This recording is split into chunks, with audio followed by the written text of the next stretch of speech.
It's raining, it's pouring, the old man is snoring. He went to bed. And then what happened? He bumped his head and he couldn't wake up till morning. Let's explore that, shall we? I mean, what is there to explore? He bumped his head and he probably hurt himself. And he didn't wake up until the morning. No, yeah, I think you have those last lyrics wrong, that's all.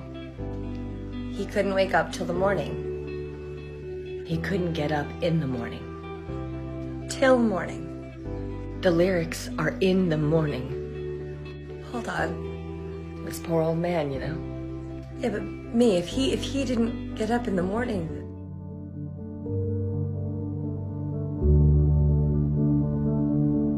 People are just like, I had no idea that this was the history. I have never heard this in my life. Eeny, meeny, miny, mo, catch it. Oh, no, sit down. Have a seat. What? Yeah, just trust me, sit down. Okay, I'm sitting down. Cool. Yeah, we're not gonna do that one anymore, me. And why not? Because it's a racist song. No, it's not. Yeah, that song is literally associated with slave trade in America. Like, Eeny, meeny, miny, mo, catch a tiger by the toe? yeah, the word was not always tiger. Well, if the word wasn't tiger, then... You got it.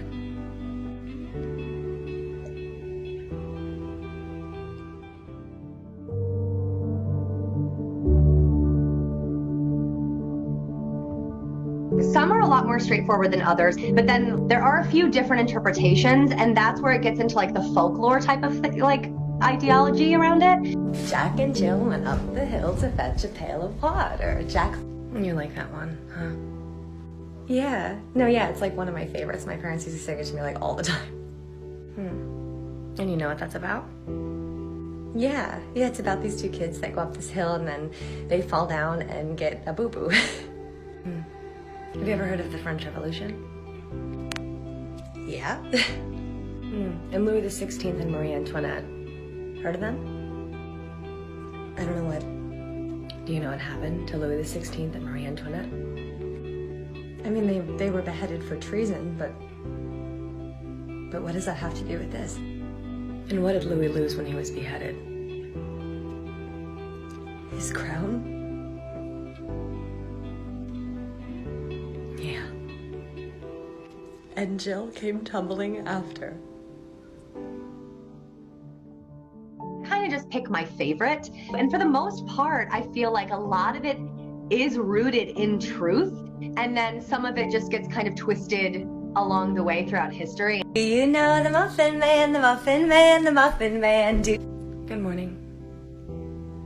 Oh, you scared me. Sorry. Do you know what you're singing about?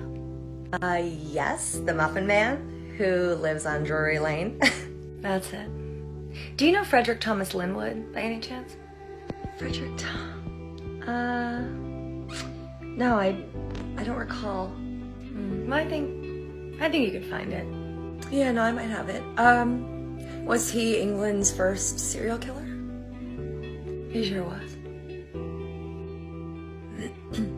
And what was another name he went by? Come on, me. Not the Muffin Man. What was another name he went by? The Drury Lane Dicer.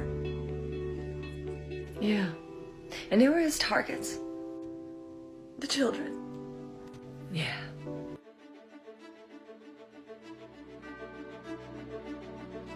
The one that I noticed the most is like religious persecution. And like with Catholicism and being a Protestant in like the 1800s, 1700s in England, I've noticed a pattern with like religious aspects. Goodbye, baby, on the treetop, when the wind... Yeah. It's about time we got to this one. Oh. King James II. Heard of him? Yeah, you know, he was the last Catholic monarch of England, Scotland, and Ireland. Yeah. Thanks to the glorious revolution of 1688, baby. Alright. But this King James II had to have a baby. Naturally. And naturally. And rumor has it that baby isn't actually his baby at all, but a baby they smuggled in to make sure that he had a Roman Catholic heir. They took somebody else's baby. Yeah. I don't like that. And the wind. Yeah, what's the wind? It's that Protestant wind. Coming to blow James II away. Right, the wind is his son-in-law who eventually... You got it. So we've been singing about a smuggled baby and the downfall of an empire. I will say, like, I've had a lot of people, especially like on the Facebook community side, I think there's a lot of older people that think that, you know, I'm trying to ruin things. I'm not trying to ruin things. I'm just trying to be a little funny, and I'm trying to like enlighten, and I'm trying to say, hey, like, this is the history of this, just in case you want to know. It's kind of crazy, and I think it's wild, and I think you should know about it, and take it or leave it. Keep singing the songs if you want to, or don't. Congratulations, boys. You made it through another Taco Tuesday. Back in the bucket till next week. Won't those vegetables go bad? Nope, they're genetically modified to stay fresh. Just don't ask how old the Jell-O is.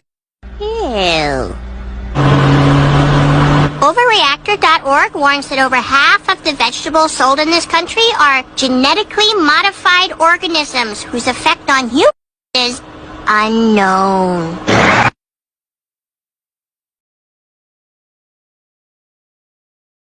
This is beyond wrong. My kids were sitting here eating Cinnamon Toast Crunch, or maybe their favorite, Lucky Charms. Now, I was a contractor for 22 years, and we used to do paint prep, do cleaning, things like that. And I'm sitting there reading a box, and I noticed that it says it contains trisodium phosphate. This, TSP. Let's see. Trisodium phosphate, harmful if swallowed, eye irritant, skin irritant, if ingested, call poison control. Poison control. Let's see here. Trisodium phosphate. And it's not way down here with the vitamins, it's way up here. That's